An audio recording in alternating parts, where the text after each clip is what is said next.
నమస్తే రమగారు. నమస్తే జీ. రమగారు, మనము ఒక వీడియో చేశామండి. మీ దినచర్య ఉదయం నుంచి రాత్రి పడుకునే వరకు మీరు ఏం చేస్తారు ఏంటనేసి. అయితే అందులో పూజ గురించి బ్రీఫ్గా చెప్పారు, పూర్తిగా మాట్లాడుకోలేదు.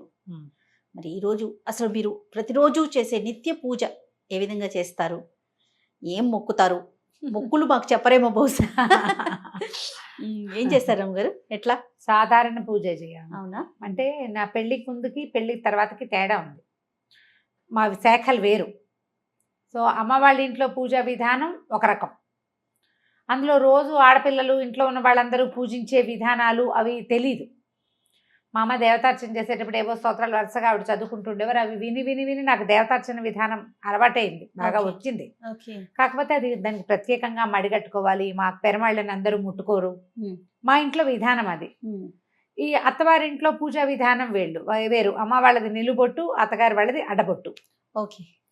ఈ బొట్టు తేడాతోటి పూజా విధానాల తేడాలు ఉంటాయి. తులసి పూజ అవి మా ఇంట్లో అలవాట్లేదు. మరి మా వాళ్ళల్లో ఎవరైనా చేస్తారేమో. తులసితోటి స్వామిని పూజిస్తాం, కానీ తులసికి పూజ తెలియదు అనమాట. నోములు వ్రతాలు అవి ఉండవు మాకు. పుట్టింట్లో లేవన్నమాట, నోములు ఉండవు. ఈ మన పౌర్ణమి నోములని, వరలక్ష్మి వ్రతము, తర్వాత మంగళగౌరి వ్రతాలు అవి ఏం చెయ్యం మేము. ఓకే. అక్కడ ఉండవు. వాళ్ళకి ఆ సిద్ధాంతం కాదనమాట, వాళ్ళ సిద్ధాంతం వేరుగా ఉంటుంది. అయితే తర్వాత కొంచెం కాస్త మేము పెద్దవాళ్ళం అయ్యాక వినాయక చవితి ఒకటి బాగా చేసుకుంటూ ఉండేవాళ్ళం. తర్వాత వరలక్ష్మి వ్రతం పూజ చేసుకోవటం, లక్ష్మీ పూజే కదా, ఆడపిల్లలకు మంచిదని మా రంగపిన్నో మా ఆండక్కో ఎవరో వాళ్ళిద్దరిలో ఒకళ్ళు ప్రవేశపెట్టారు. వరలక్ష్మి వ్రతం అప్పుడు మా అమ్మ పూజ, మాకు మా దేవతార్చన అయిపోతే విడిగా మేము ఒక పీట పెట్టుకుని బంగారపు వస్తువు ఏదైనా పెట్టుకుని వరలక్ష్మి వ్రత విధానం పుస్తకం చదువుకుని పూజ చేసుకునేవాళ్ళం. అదే మాకు తెలుసు, అంతకంటే తెలియదు. అత్తవారింటికి వచ్చాక వీళ్ళ పూజా విధానం అవి కొంచెం వేరుగా ఉంటాయి. వీళ్ళకి నోములు అవి ఉన్నాయి. మూగిదానికైనా 3 నోములు 3 వేలు చూపించేవారు మా అమ్మగారు. ఓకే. మా వారి నాయనమ్మ, అత్తగారు లేరు కదా, సో మా వారి నాయనమ్మ ఉండేవారు, మా అమ్మగారు ఉండేవారు. 3 నోములు అని వరలక్ష్మి వ్రతం చేయించారు. మంగళగౌరి నోములు పట్టించారు, 5 సంవత్సరాలు చేయవలసింది. తర్వాత ఏమో పువ్వు తాంబూలం పండు తాంబూలం నోము ఒకటి నోయించారు. తర్వాత 16 ఫలాల నోము అదొకటి పట్టించారు అనమాట. వరలక్ష్మి వ్రతం ఏటా చేసుకునేది. క్రమంగా ఇది నేను నేర్చుకున్నా. అయితే ఈ మామగారు అప్పుడప్పుడు ఉంటుండేవారు కానీ రెగ్యులర్గా ఎప్పుడు నాతోటే లేరు, ఎప్పుడైనా వచ్చేవారు. ఆవిడ పూజా విధానాన్ని నాకు నేర్పించేసే ప్రయత్నం చేయలే. నేను చదువుకున్న పిల్లని, సంస్కృతం వచ్చు, పెద్దింట్లో నుంచి వచ్చాను కాబట్టి కొంత ఏదో చేసుకుంటుందిలే అన్నట్టుగా దీపం పెట్టుకోవటం ఒకటే పూజా విధానంగా ఉండేది నాకు తెలుసు అప్పట్లో, పెళ్ళైన కొత్తల్లో. ఆయన మావారు సంధ్యావందనం చేసుకోవటము, ఆయన జపం చేసుకోవటం చిన్నతనంలో వాళ్ళకి ఉపనయనాలు చేసేసారు 7-8 ఇయర్స్కే. అప్పటి నుంచి ఆయన వాళ్ళకి బాగా అలవాటు. మా మరుదులు కూడా చాలా బుద్ధిమంతులు ఆ విషయంలో. పొద్దున్నే లేచేసి సంధ్యావందనం చేసుకోవటము, సొంతంగా జపం చేసుకోవటము అది ఉండేది. ఓకే. ఈ పూజ ఏముంది, నేను దీపం పెట్టుకోవటం, 4 పువ్వులు పెట్టడం, ఏదైనా పళ్ళు నైవేద్యం పెట్టడమే చేసేదాన్ని. దీపం కూడా ఆయన ఒకసారి పెట్టేసేవారు, నేను మళ్ళీ అందులో కొంచెం నూనె వేసేదాన్ని, అలాగే చేసేదాన్ని. ఒక 3-4 సంవత్సరాల పాటు వరలక్ష్మి వ్రతం, మంగళగౌరి నోములు, ఏదైనా సత్యనారాయణ వ్రతం చేసుకుంటే అది తప్ప మొదటి 4 సంవత్సరాల పాటు నేను ఏమీ పెద్దగా శ్రద్ధగా చేసింది అయితే లేదు. ఇవన్నీ నిజాలే, ఇందులో దాచేందుకు ఏం లేదు. అయితే 4 ఏళ్ళు మా పెద్ద అబ్బాయికి ఒక ఏడాది ఇంచుమించుగా 1.5 వయసు ఉండగా మా వారికి కొంత పరిచయస్తులు, బహుశా బాబాయ్ గారి ఫ్రెండ్స్, వీరి మావయ్యకి ఫ్రెండ్స్ అనమాట. ఫ్రెండ్ ఒక ఆయన మోహన్ రావు గారు, వారి పేరు తలుచుకుంటేనే చాలా సంతోషంగా ఉంటుంది. ఆయన నాకు చెప్పారు, అమ్మ లలితా సహస్రం చదువుకోండి మీరు. నా పెళ్లి నాటికి నాకు లలితా సహస్రం రాదు. ఇంచుమించు నాకు ఒక 30 సంవత్సరాలు వస్తూ ఉండగాను, ఇంకా రాలేదు, 30 రాకముందే నేర్చుకున్నాను అనుకో. మా పెద్దక్కయ్య లలిత కామ్యం, అందరూ చదవకూడదు అనేది. మా ఇళ్లలో అసలు లలితా శాస్త్రం చదివే పద్ధతే లేదు. అయితే ఒకసారి చెప్పడానికి మొదలుపెట్టింది. మేము ఒక 20-15 శ్లోకాలు నేర్చుకున్నాం. మా అక్కయ్య నోటికి చెప్పేది, అక్కయ్య చదువుకోవటమే. అయితే అక్కయ్యకి చెప్పడం వచ్చు. నేను ఎట్లా చెప్తున్నా అట్లా మా పెద్దక్కయ్య చెప్పేది. నేను, మా చుందు, మా ఆఖరక్కయ్య, మా పెద్దక్కయ్య గారు అమ్మాయి, అట్లా మేము ముగ్గురు. మాకు తొందరగా వస్తాయి, సంస్కృతం ఒకటి ఉంది కదా. ఒక 18 శ్లోకాలు ఏమో 20 శ్లోకాలు చెప్పుకుని ఉంటాం అంతే, అంతకంటే చెప్పుకోలే. ఆయన లలితా శాస్త్రం చెయ్యండి అని చెప్తే ఇక అప్పుడు రోజు చదవటం నేర్చుకోవడం కోసం నేనే సొంతంగా చదువుకున్నా. అందరికంటే నాకు ప్లస్ ఏంటంటే నాకు సంస్కృతం రావటం, వాచాదోషాలు లేకుండా చదవటం వచ్చు. ఒక పదాన్ని అక్కడ ప్రింట్లో తప్పుంటే ఈ అక్షరం ఇట్లా ఉండకూడదు, ఇది కాదు అయి ఉంటుంది, పదం ఇది కాదు అని నేను సరి చేసుకోగలను. నాకు డౌట్ వస్తే మా ఐదోకే వసంత తను పిహెచ్డి సంస్కృతంలో, తనకు ఫోన్ చేసి వసు ఏమిటో ఇక్కడ ఇలా ఉంది, ఈ పదం కరెక్ట్ అంటావా అని అడిగితే మా అక్కయ్య అయినా కరెక్ట్ చేసేది. 4-5 పదాలు మా అక్కయ్య కరెక్ట్ చేసింది, మిగిలినవన్నీ నేనే కరెక్ట్ చేసుకున్నాను. అట్లా లలితా సహస్రం చదవటం అలవాటైంది. రోజు అప్పుడు చదువుకునేవారు రోజు చదివేదాన్ని. ఇప్పుడు కూడా చదువుతా కానీ అంత అప్పుడు నేర్చుకోవడం కోసం ప్రతిరోజు పెద్ద స్వరంతో పెద్ద గొంతుగా తన వాయిస్ పెద్దది. ఆ తర్వాత నన్ను ఖడ్గమాల వైపుకి తిరిగింది మనసు. లలిత ఖడ్గమాల ఈ 2 దేవి ఖడ్గమాల కూడా అవి చాలా అట్రాక్ట్ చేస్తాయి అన్నమాట. తర్వాత అంటే మా పెళ్ళైన ఒక 10-11 సంవత్సరాలకి మా మామగారు చేసేవారు రెగ్యులర్గా దసరా ఉత్సవాలు 10 రోజులు ఉత్సవాలు చేయటం మా ఇంట్లో అలవాటు ఉంది. మా వారికి ఏదో ఒక ఉత్సాహం వచ్చింది, తను చేద్దాం అనుకున్నారు. అప్పటి నుంచి మొదలుపెట్టి ఇప్పటిదాకా దసరాలు చేస్తూనే ఉన్నాం మేము. దసరా ఉత్సవాల కోసం ప్రత్యేకంగా కలశం పెట్టుకోవటము మా ఇంట్లో ఉంది. నవరాత్రులు చేస్తారు. నవరాత్రులు చేస్తాం. 10 రోజులు పగలు ఉపవాసం, రాత్రి భోజనం, 2 పూట్ల లలిత ఖడ్గమాల ఇవి చదువుకోవటం. నాకు అప్పటి నుంచి త్రిశతి చదవటం అలవాటైంది. ఓహో. లలిత సహస్రము ఖడ్గమాల కంటే కూడా త్రిశతి విపరీతంగా ఆకర్షించింది నన్ను. అది చదువుతూ ఉంటే ఎలా వస్తుందంటే ఒక పూనకం వచ్చినట్టు ఉంటుంది అనమాట. అసలు అమ్మవారి యొక్క ఆవిడ యొక్క శక్తి ఒక్కొక్క పదంలో తెలుస్తూ ఉంటుంది. అర్థం అవ్వటం ఎంత ప్లస్ అంటే నేను భగవంతుడికి కొన్ని లక్షల సార్లు నమస్కారం చేసుకున్నా. నన్ను ఒక సంప్రదాయ సంస్కృత పండితుల ఇంట్లో పుట్టించి ఈ పదాలకి అర్థం తెలుసుకోగలిగే మాత్రపు ప్రజ్ఞని నాకు పెట్టినందుకు నా పూర్వజన్మ కర్మ ఫలితం వల్ల భగవంతుడి అపార కృపాకటాక్షాల వల్లే అది కుదిరింది. ఆ పదాల అర్థం తెలిస్తే ఆ శక్తిలోకి మనం ప్రవేశిస్తున్న భావన వస్తుంది జయ. అవునమ్మా, అవును. స్పెల్లోకి మనం వెళ్ళాలి లోపలికి. ఆ వెళ్ళగలిగే అవకాశం లభించింది. అట్లా ఈ లలిత మొదలుపెట్టిన దగ్గర నుంచి నాకు నిత్య గౌరీ పూజా విధానం ప్రాక్టీస్ చేశాను నేను. మా వాడికి, మా పెద్ద అబ్బాయికి 2 ఏళ్ళు అంటే ఇప్పటికి ఇంచుమించుగా ఒక 23 సంవత్సరాల నుంచి నిత్యము గౌరీ పూజ షోడశోపచారాలు గబగబ గబగబా చేసేసుకుంటా. శుక్రవారం మాత్రం లక్ష్మీ పూజ. ఇది ప్రాక్టీస్ అయింది. అప్పటి నుంచి చేస్తూనే ఉన్నా. మామూలుగా నాకు స్తోత్రాలు అవి చాలా అలవాటున్నాయి. దీంతో పాటు ఇంకొక విషయం ఏం చెప్పాలంటే సమాశ్రయణం అంటారు వైష్ణవులలో, అదొక విధానం. అంటే శ్రీ వైష్ణవ పూజా విధానంలో ఈ శంఖ చక్రాలు వేస్తారు భుజాల మీద. ఎవరికైనా శ్రీ వైష్ణవం ఇవ్వచ్చు అలాంటివి వినుంటారు కదా. అవునమ్మా. నాకు కూడా సమాశ్రయణం అయింది. నా పెళ్లికి ముందే చేశారు. అప్పుడు స్వామివారు ఒక అవకాశం ఇలా చెయ్యండి అని చెప్తే మా అమ్మ మా ఇంట్లో ఎవరిదో సమాశ్రయణాలు జరుగుతున్నప్పుడు నాకు వివాహానికి ముందే జరిగింది. సాధారణంగా వివాహం అయ్యాక చేస్తారు. మరి భగవంతుడు నాకు ఆయన నా మీద చూపించిన అపార కృపాకటాక్షాల్లో అది కూడా ఒకటి. అది అవ్వటం వల్ల నేను ఇంకా వేరే ఏ మంత్రోపదేశము తీసుకోలేదు. అష్టాక్షరి ఉపదేశం నాకు వివాహాత్ పూర్వమే ఉంది. నేను శాఖ మారిన నారాయణమూర్తి నాతోటే ఉన్నాడు. ఆయన నన్ను వదిలిపెట్టలే. ఈ రోజువారీ పూజా విధానం ఇవన్నీ చేసిన ద్వయమంత్రం లేకుండా, అష్టాక్షరి లేకుండా నా రోజు గడవదు. దానికి గురు పరంపర చెప్పుకోవటము, గురు పరంపర చెప్పటం, రూపం ధరించడం, బొట్టు పెట్టుకోవటం అవి చేయటల్లా వీరు విధానం వేరు కదా. దాని మీద తగాదాలు వాటికి వెళ్ళడం. నారాయణుడు నాతోటి ఉన్నాడు, బొట్టులో ఉండక్కర్లేదని భావించాను నేను. ఇది ఇప్పుడు ఎవరికైనా సమాధానం చెప్పాల్సిన అవసరం కూడా లేదు కదా. మీకు నా సొంత విషయం కదా, నా సొంత విషయం.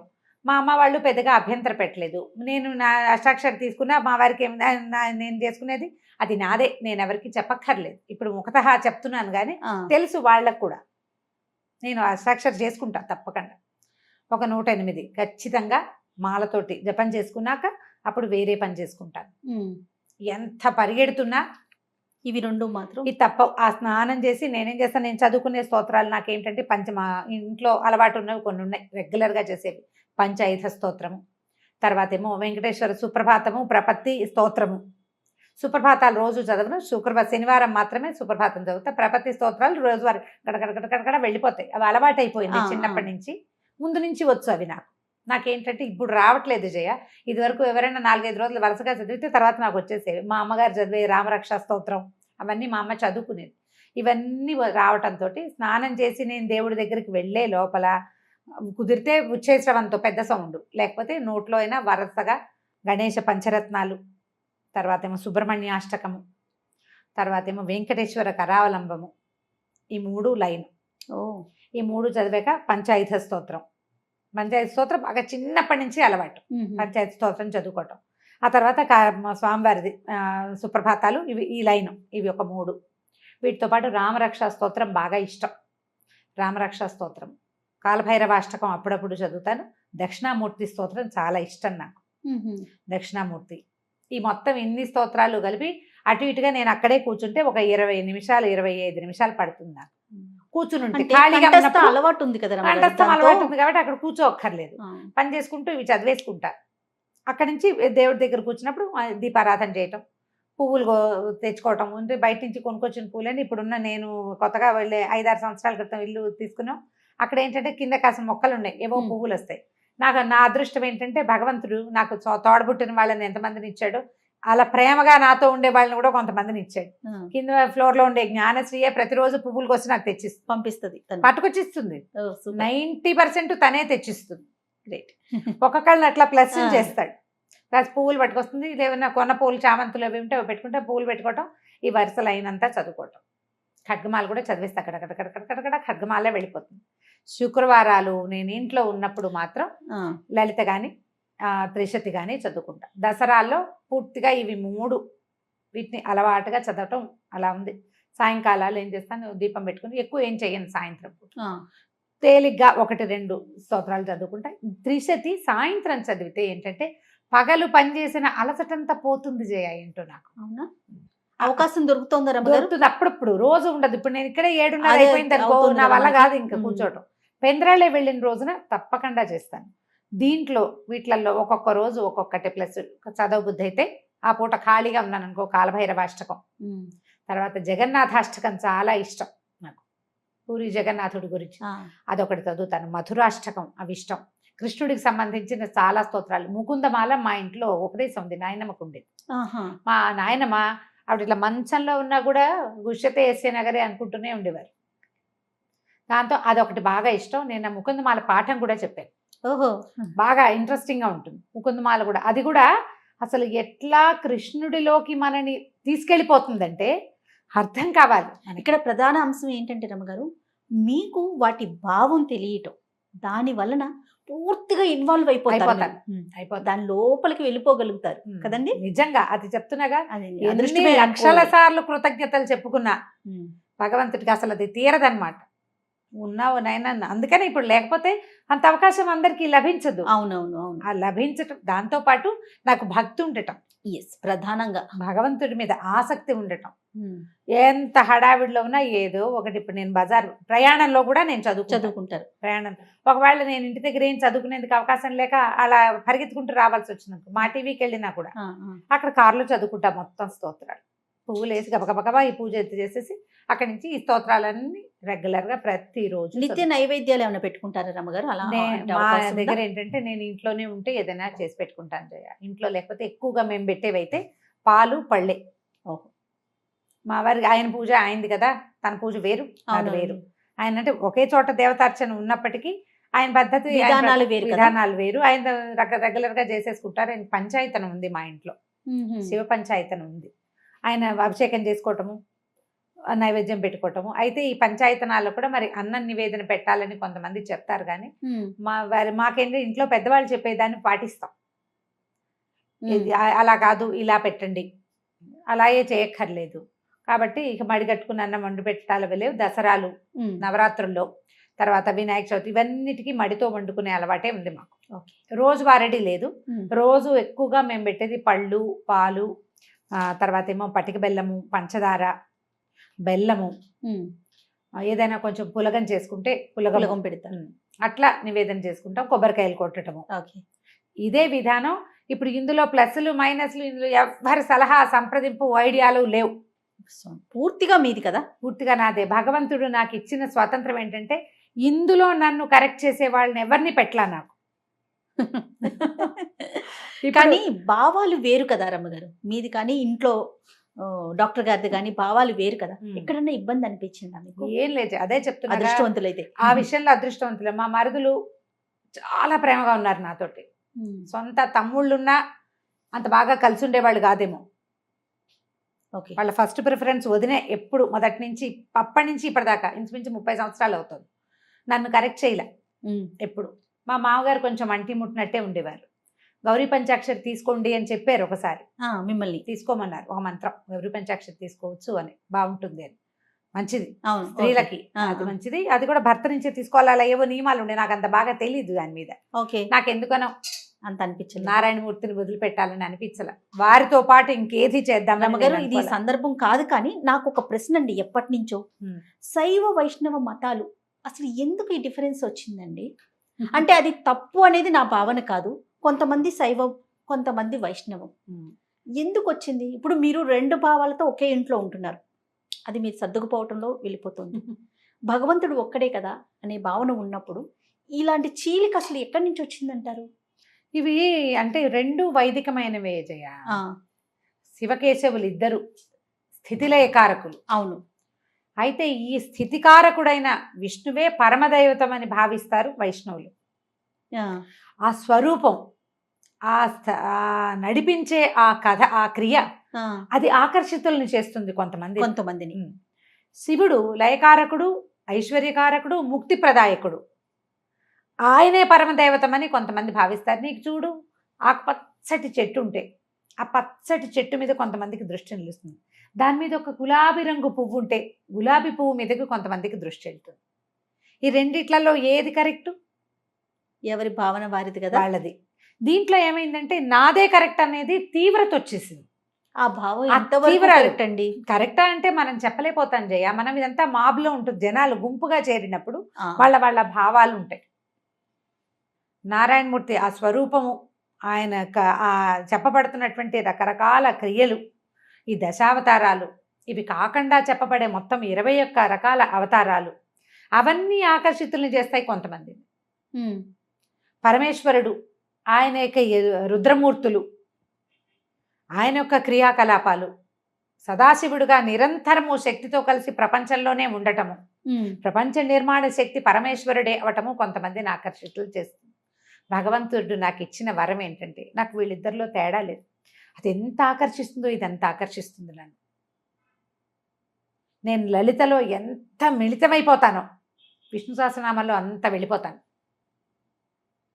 విష్ణు సహస్రనామము చదువుకుంటాను, అది రోజువారీ క్రియ. అంటే అంశాలు వేరైనా భావం ఒకటే కదా. ఒకటే, భగవంతుడు ఒకడే. నిన్ను ఆకర్షించే భావాలు 2 వేరు ఉంటే ఒకదాని మీద తీవ్రంగా వెళ్తాం. అందుకని అట్లా వచ్చింది. విష్ణు సహస్రనామం కూడా నా రోజువారీ కార్యక్రమాల్లో ఉంటుంది. గడగడగడ ఏముంది, 7-8 నిమిషాలు పడుతుంది. అది అలవాటైపోయింది. అలవాట్లో చదువుకుంటూ ఉంటాను. ఇప్పుడు ఇది కరెక్టా కాదా, మీరు అలా ఎలా చేస్తారు, లాంటి ప్రశ్నలు ఇందులో కుదరదు. నా ఆసక్తి భగవంతుడి మీద నాకున్న విశ్వాసం అంతే. నేను ఎలాంటి స్వరూపమైనా నన్ను ఆకర్షిస్తుంది. లక్ష్మీ నరసింహస్వామి ఎక్కువ ఆకర్షిస్తాడు. మా పుట్టింట్లో ఉండటం వల్ల మాకేమో ఇలవేల్పు నరసింహస్వామి. నాకు అసలు నరసింహస్వామి విగ్రహం ఎక్కడైనా చూస్తే నాన్నని చూసినట్టు ఉంటుంది. నాకు పరిగెత్తుకుంటూ వెళ్ళిపోతాం. అక్కడ నరసింహస్వామి కనపడ్డంటే మావాడు అంతే, అలాగే అనిపిస్తుంది.